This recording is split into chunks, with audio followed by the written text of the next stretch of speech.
Joseph Roberts is back in Savannah, his college town, for the first time in 5 years. The homecoming is hard. So what's it like to be back here, Joseph? It's spooky. I don't feel safe. After serving in the Navy, Joseph was on track to become the first person in his family to receive a college diploma.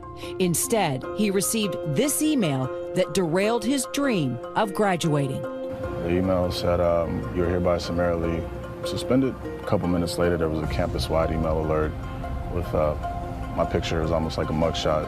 If you see me picture, immediately report to public safety. The reason? 2 students filed complaints, making what Joseph says were false allegations of verbal and online sexual harassment. You were immediately found guilty. Immediately. Just off the mere accusation. Done. Done. Joseph says he and others just like him have been denied due process on campus because of Title IX. How rock bottom did it get? I woke up non-responsive,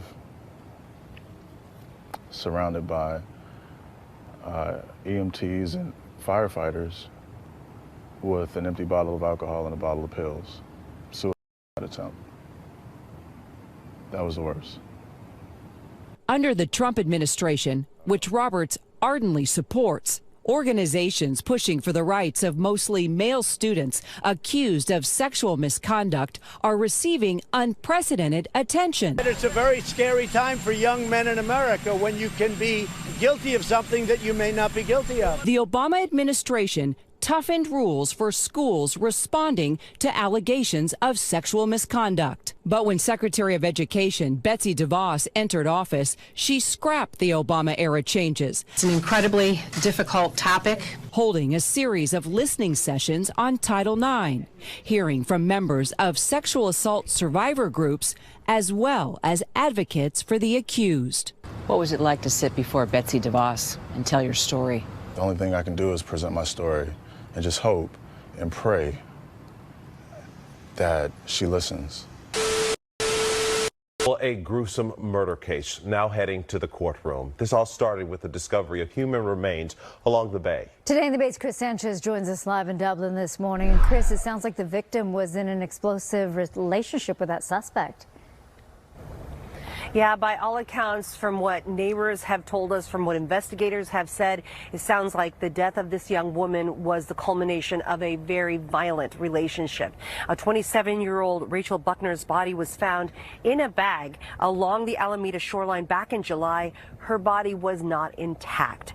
Her boyfriend, 42-year-old Joseph Roberts, was arrested at the Pleasanton apartment where they lived together. Neighbors told us they were horrified to hear of Buckner's death, but said that the trouble started long before that, with frequent arguments they could hear through the walls. It's just honestly really scary. Like, I was like kind of scared for her, and I always wanted to go over to see like, hey, like, do you need something? Investigators told us Roberts also assaulted several of Buckner's family members. He will be arraigned on a murder charge this morning. He will be in court in Oakland. Will be there as well. In Dublin, Chris Sanchez, Today in the Bay.